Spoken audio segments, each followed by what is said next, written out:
Right now, your portfolio is down. Fear is everywhere. And you've probably typed those 3 words into Google yourself. Is crypto dead? You're not alone. Searches for that exact question just spiked to their highest in years. Before you answer it, let me show you how we got here. Because this didn't start today. It started 8 months ago, October 6th, 2025. The total crypto market hits a record, $4.3 trillion, with Bitcoin near 126,000. Then, within days, a record wave of liquidations knocks the market off its peak. February 2026. A macro shock freezes the Fed's rate cuts, and Bitcoin flash crashes towards 60,000 in a single day, a short bounce in spring. Then, in late May, money pours out of Bitcoin ETFs at a record pace. June 1st, the biggest corporate holder sells Bitcoin for the first time in years, and the never sell story cracks. And by late June 2026, here we are. Bitcoin under 60,000, the market around 2 trillion, down roughly half. $2 trillion gone in 8 months. So, is crypto finally dead? Here's what we'll do. Not predict where price goes next. We'll answer a better question.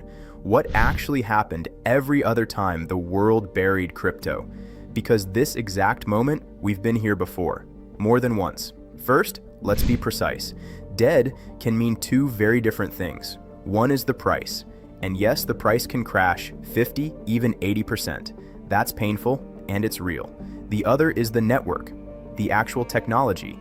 And that's a different story. Bitcoin's network has run without stopping since 2009. A new block roughly every 10 minutes, through every crash, every ban, every exchange collapse. So when someone says crypto is dead, ask which one they mean. A falling price is not a dead network. Keep that difference in mind for the rest of this video. Because here's the thing, crypto has been declared dead about 475 times since 2010. The very first obituary was October 2010, when 1 Bitcoin cost 11 cents. Everyone from Nobel-winning economists to the heads of the world's biggest banks has called it finished. Some many times over. But watch when those obituaries appear. 93 of them in 2017. 74 in 2018. They spike right after crashes, clustered near the lows, almost never at the top. And look what happened each time. 2011. Bitcoin falls about 93%, declared dead. 2014 into 2015. A major exchange collapses, price drops around 85%. Declared dead again. 2018, the ICO bubble bursts, Bitcoin loses about 84%. Obituaries everywhere. 2020, a global panic wipes out half its value in a single day.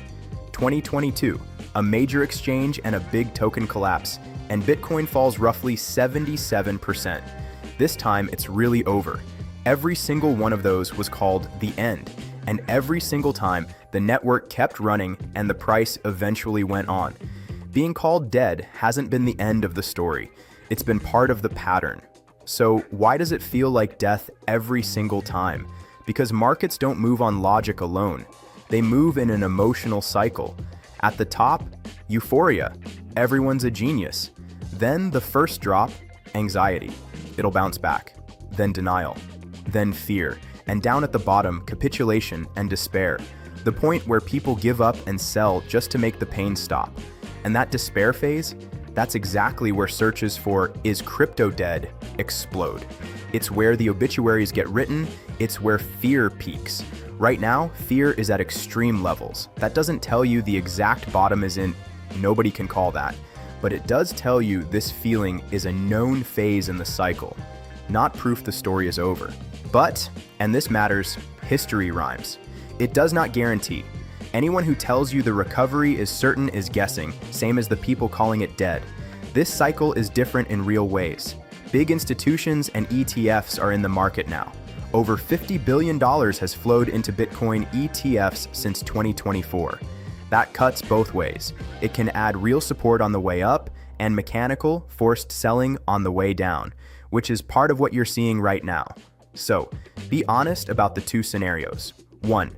This is another brutal but normal bear phase, and the market eventually turns. 2, a longer, deeper winter if that institutional money keeps leaving and the macro pressure stays. Both are on the table. Neither is guaranteed. So here's the real takeaway. You don't need to win a debate about whether crypto is dead. You don't need to predict the exact bottom. What actually helps is having a plan for both directions, knowing your level, knowing where you're wrong, and not betting everything on one guess. That's the mindset a trading platform is really for.